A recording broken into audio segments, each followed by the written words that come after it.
नमस्कार। दिनेश साहू जी से बात हो रही है क्या हमारी? जी नमस्कार। जोहार जोहार जोहार दादा। सबसे पहले मैं आपका परिचय व्योम टीवी के पेज पर करवाता हूं। आज हमारे साथ हैं केंद्रीय महासचिव। इस पॉडकास्ट के कार्यक्रम में हमारे साथ दिनेश साहू जी से जो कुछ आज बात होगा वो गिरिडीह लोकसभा को लेकर बात होगा। दिनेश जी, क्या कुछ रणनीति अभी आप लोग अपना रहे हैं? अभी तो आज हम लोग अपना स्कूटनी को लेकर के थोड़े बहुत जो सशंकित थे वो शंका दूर हो गया है जी। और उसी को लेकर के आज बोकारो आए हुए थे और बोकारो समाहरणालय में हम लोग जुटे थे और हमारे जो प्रस्तावक थे वे अंदर गए, डीसी के समक्ष प्रस्तुत हुए। उसके बाद जो परिस्थिति आई उन्होंने कहा कि ठीक है, चलिए आपका जो है नॉमिनेशन है वो सही पाएगा। मतलब ये हम मानकर चले कि 100% नॉमिनेशन अप्रूव्ड हो गया स्टेट गवर्नमेंट और चुनाव आयोग के द्वारा? जी जी, वो अब बस ऑनलाइन चढ़ना बाकी है।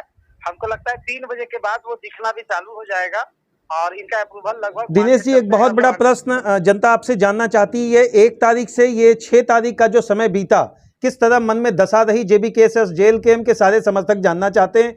आम जनता में भी ये रुझान है कि क्या कुछ 1 तारीख से 6 तारीख के बीच का आप लोगों का मन में संशय या दंश रहा?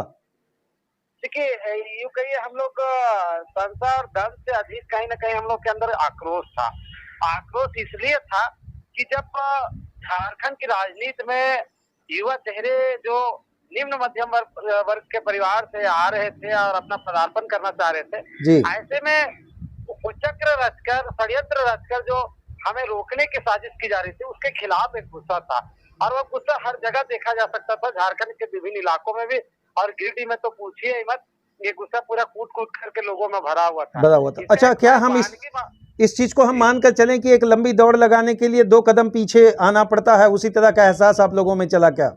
बिल्कुल, टाइगर ने 2 कदम पीछे लिया था एक लंबी झपाट मारने के लिए। ये आप मान सकते हैं और ये हम आपको आश्वस्त करते हैं कि इसके बाद जो टाइगर का एंट्री हो रहा है वो बड़े धमाकेदार तरीके से होगा। अच्छा, बेल होने के बाद क्या कुछ समर्थकों में रहेगा एक सामने प्रश्न, जब टाइगर जयराम महतो आएंगे तो समर्थक या गोलबंद या फिर आम जनता के बीच में जाने के बाद क्या कुछ आप लोगों के मन में चल रहा है कि किस तरह का प्रश्न उन्हें झेलना पड़ेगा या सामना करना पड़ेगा? नहीं, हमें लगता है कि और जनता का प्रेम हमारे प्रति बढ़ गया है। सवाल तो उनसे पूछा जाएगा जिन्होंने अभी तक राज किया था, जिन्होंने सत्ता का सुख होगा था। हम तो अभी पहली बार इसमें पदार्पण कर रहे हैं, हमारा एंट्री हो रहा है, इसलिए हम सवाल विपक्षियों से करेंगे। उनके पास सवाल करने जैसा कोई चीज। अच्छा, क्या कुछ जेबी केसेस के तरफ से अब आप लोग हमलावर रहेंगे? आलमगीर आलम के पीए के यहाँ से 25 से 30 करोड़ रुपया 1 से 2 दिन पहले प्राप्त हुआ है। इस राशि को किस तरीके से आप लोग देख रहे हैं, खासकर चुनाव के समय? ये निश्चित तौर पर कहीं ना कहीं बहुत ही दुखद है हमारे राज्य के लिए, खास करके जहाँ एक तरफ हमारा संसाधन लूट करके कुछ मुट्ठी भर लोगों के हाथ में इस तरह का जो जा रहा है, आर्थिक संचालन हो रहा है, ये कहीं ना कहीं दुखद है। निश्चित तौर पर राज्य की जनता के लिए और राज्य में राजनीति के लिए यह एक बहुत ही अच्छा संकेत हम नहीं कर सकते हैं। यह कहीं ना कहीं यह दर्शाता है कि किस तरह से हमारे राज्य में राजनीति में भ्रष्टाचार हावी है और किस तरह से जो नेता है सिर्फ अपने लिए संपत्ति बनाने में लगे हुए हैं, राज्य का भला करने में वो अपना समय नहीं दे रहे हैं। अच्छा, क्या कुछ रहेगा 2024 की रणनीति जो आप लोगों ने अपनाया? तुरंत लोकसभा में छलांग मारना है और दिल्ली पहुंचना है, अपनी बातों को सदन पर और पटल पर रखना है। क्या सक्षमता वोटरों की तरफ से दिख रही है जब आप लोग आम कैंपेनिंग में वहां पहुंचते हैं, आम गाँव में पहुंचते हैं, शहरों में पहुंचते हैं? तो इनका जवाब देने के लिए मैं कहूंगा कि कल एक हमारे जो विपक्षी पार्टी है आजसू, उनके सुप्रीमो ने कल कहा था अपने भाषण में, आप 5 साल का चंद्रप्रकाश चौधरी का एक भी काम वो गिनवा नहीं पाए थे, लेकिन एक बात उन्होंने बहुत अच्छी कही कि ये जो चुनाव है अभी मई का, वो दिसंबर की पटकथा को लिखेगा। निश्चित तौर पर हम भी मानते हैं कि वो दिसंबर की पटकथा को लिखेगा कि अब उनको यहाँ से बाहर करेगी जनता और जेबी केएसएस और जयराम महतो को समर्थकों को सदन में भेजने का काम करेगी। निश्चित तौर पर यह शुरुआत है, इसका असल जो परिणाम है वो आपको दिसंबर में देखने को मिलेगा जब विधानसभा चुनाव आएगा और बहुत भारी संख्या में आपके एक समर्थक के द्वारा मैंने सोशल मीडिया पर एक पोस्ट देखा था कि 8 लोगों के खिलाफ अगर इतनी बड़ी हड़कंप वाली बात हो गई तो 81 के बाद क्या होगा? तो कहीं ना कहीं आप लोगों के मन में ये जो स्टेप हुआ उससे पॉजिटिवनेस एनर्जी ज्यादा बढ़ा क्या? निश्चित तौर पर हमारी ऊर्जा कहीं ना कहीं दुगुनी हुई है। जब हमारे खिलाफ षड्यंत्र होने लगा तो समझिए कि हम जीत की ओर अग्रसर हो गए हैं। तभी षड्यंत्र हो रहा है। अगर हम जीत की ओर अग्रसर नहीं होते, हमसे सामने वाले को खतरा नहीं होता, तो हमारे खिलाफ कोई षड्यंत्र नहीं होता। अच्छा, गिरिडीह में सबसे बड़ी किन समस्याओं को आप लोग सामने रख रहे हैं पटल पर, जो कि पिछले 25, 30, 40 वर्षों में नहीं हुआ, या यूं कहें कि 24 सालों के इतिहास में नहीं हुआ? वो कौन से मुद्दे हैं जो गिरिडीह में आप लोग कास्ट कर रहे हैं चुनावी दौरों में? देखिए, झारखंड के लिए जो सबसे बेसिक मुद्दा है वो ये है कि अभी तक इसका कोई मुकम्मल स्थानीय नीति नहीं बना है। मुकम्मल स्थानीय नीति अगर बन गया होता तो बहुत सारी समस्याओं का समाधान हो जाता। पहला। दूसरा है आप विस्थापन की समस्या और पलायन की समस्या।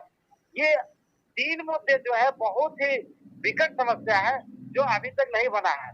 पुल पुलिया तो कोई बना देता है, सड़क और नाली कोई बना देता है, लेकिन नीति पर काम नहीं हुआ। अगर नीति बन गया होता तो शायद लोग आज जूझ नहीं रहे होते इस तरह की समस्याओं से। अच्छा, महागठबंधन के प्रत्याशी हैं आपके अगेंस्ट में मथुरा प्रसाद महतो जी। एक लंबी पारी उन्होंने राजनीति में खेली है और आपका राजनीति में आगाज है। क्या कुछ ये डिफरेंसेस आप लोग अपने आप में महसूस कर रहे हैं कि किन जगहों पर ज्यादा काम करने की जरूरत है आप लोगों को? देखिए, हम लोग तो ये देख मान करके चल रहे हैं कि अब उनका रिटायरमेंट का एज आ गया है और जनता भी रिटायरमेंट देने के मूड बना ली है। हमें जो लग रहा है कि अब हमें सिर्फ ये काम करना है कि कुछ वैसे वर्ग जहाँ तक सोशल मीडिया का जिनके पास पहुंच नहीं था, हमने उस पर काम किया है और हमें वहाँ से बेहतर परिणाम आ रहा है। जो बुजुर्गों का वर्ग था, खास करके महिला बुजुर्गों का, बिल्कुल, वहाँ पर भी अब हम अपनी पकड़ को मजबूत करने लगे हैं। वहाँ थोड़ा सा आपको काम करने की जरूरत थी, लेकिन हम लोग पिछले 3 महीनों से टाइगर घूम गए चुके। जब लोगों ने प्रचार शुरू किया तब तक हमारे टाइगर पूरा लोकसभा घूम चुके थे, लगभग लोकसभा नाप चुके थे। अच्छा दिनेश जी, क्या हम ये माने कि इस बार जेबी केसेस और जेल केम के जितने भी उम्मीदवार हैं वो भी जाति राजनीति को सामने लाएंगे या जमात की बात करेंगे आप लोग? नहीं, निश्चित तौर पर हम जाति और धर्म के नाम पर नहीं, हम नीति और नियम के नाम पर मतदान की बात कर रहे हैं। हम जो बात कर रहे हैं वह लोकतांत्रिक जो एक शिष्टाचार है उसके आधार पर बात करेंगे और हम कहीं से भी जाति धर्म की बात नहीं मानते हैं। हम जमात को मानते हैं। भारत एक लोकतांत्रिक देश है, समाजवादी देश है और यहाँ सभी को समान अधिकार मिले हैं।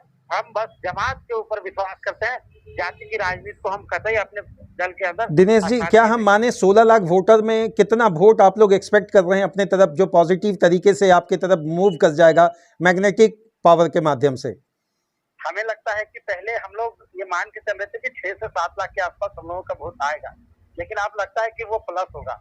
1 लाख वोट इस केस ने जो 1 तारीख को घटना हुई उसने 1 लाख वोट और हमें प्लस किया है। हम 7.5 से 8 के बीच के आसपास वोट लाने जा रहे हैं। अब अपने सबसे नजदीक विपक्षी किनको मांग रहे हैं? किस विरोधी दल के समक्ष आप खड़े हैं, ऐसा आपको लग रहा है?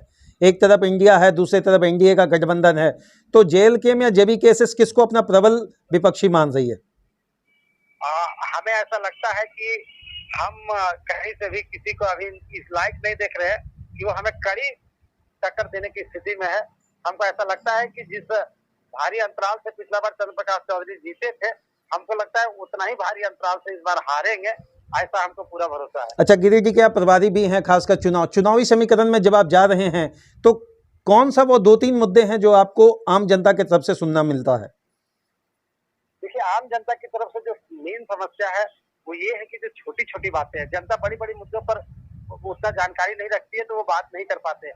जो छोटी छोटी समस्याएं हैं, जैसे आप देखिएगा कि अभी आवास योजना जो मिला है जी, उसमें लोगों को पैसा देना पड़ता है। मेन है कि उन लोगों को जो योजनाओं में पैसा देना पड़ता है, भ्रष्टाचार जो हावी है प्रखंड मुख्यालय पर, जो जमीन को मोटेशन को लेकर के जो भ्रष्टाचार चलता है, ये जो छोटी छोटी समस्या है, राशन की जो समस्या है, ये छोटी छोटी समस्याओं पर जनता ज्यादा फोकस करती है और हमें लगता है कि अब लोगों को इससे बाहर निकल के नीति और नियम पर भी बात करना चाहिए, जो बहुत हद तक जागरूकता आ चुका है लोगों में। और इन छोटी समस्याओं पर अपने आप अंकुश लग जाएगा जब टाइगर जयराम माथुर जैसे लोग सदन में जाएंगे। निश्चित तौर पर अधिकारी में एक डर की भावना आएगी और अधिकारी ईमानदारी से काम करेंगे और योजनाओं को इम्प्लीमेंट करेंगे जमीन पर। गिरिडीह का विकास को किस तरीके से आप लोग एक रोड मैप बनाकर आगे बढ़ाने का सोच रखे हैं? देखिए, गिरिडीह के विकास के लिए हमको कोई अलग से रोड मैप बनाने की जरूरत नहीं है। जो अभी तक हम लोग बात कर रहे थे कि कुछ नीतियां बन जाए। नीतियां क्या बन जाए? जैसे गिरिडीह हमारा तीसरा लार्जेस्ट जो है इस्पात प्रोडक्शन सिटी है और अगर यहाँ पर सही नीति बन जाएगा, जो आप 60-40 की सरकार कहती है, वो भी नीति अगर सही तरीके से इम्प्लीमेंट हो जाएगा तो लोगों का पलायन रुक जाएगा। पलायन कैसे रुक जाएगा? तो देखिएगा कि कुछ फैक्ट्रीज है वहां पर, आप देखिएगा तो बाहरी जो एम्प्लॉय है ज्यादा काम कर रहे हैं और लोकल नहीं है। वहाँ 60% छोड़िए, 20% और 10% भी लोकल एम्प्लॉय नहीं है। तो अगर हम 60-40 का भी रेशियो अगर मेंटेन कर दे ईमानदारी पूर्वक, तो हमको लगता है कि बहुत सारी फैक्ट्रीज हैं गिरिडीह में, जिससे कि हमको लगता है कि जो पलायन की समस्या है वो बहुत हद तक रुक जाएगा और लोग घर में ही जब काम मिलेगा तो बाहर काम करने क्यों जाएंगे। ये एक बहुत ही बेसिक बात है जिस पर हमको लगता है सबसे पहले काम करने की आवश्यकता है। चलिए दिनेश साहू जी, बहुत बहुत धन्यवाद। इस बिजी समय में भी आपने समय निकाला व्योम टीवी के लिए। हमारी तो शुभकामना यही है, समृद्ध भारत के अंतर्गत समृद्ध झारखंड का सपना साकार हो। बिल्कुल बिल्कुल जरूर होगा और हमको विश्वास है आप सभी के सहयोग से होगा। धन्यवाद। चलिए, आपका भी बहुत बहुत धन्यवाद दिनेश जी।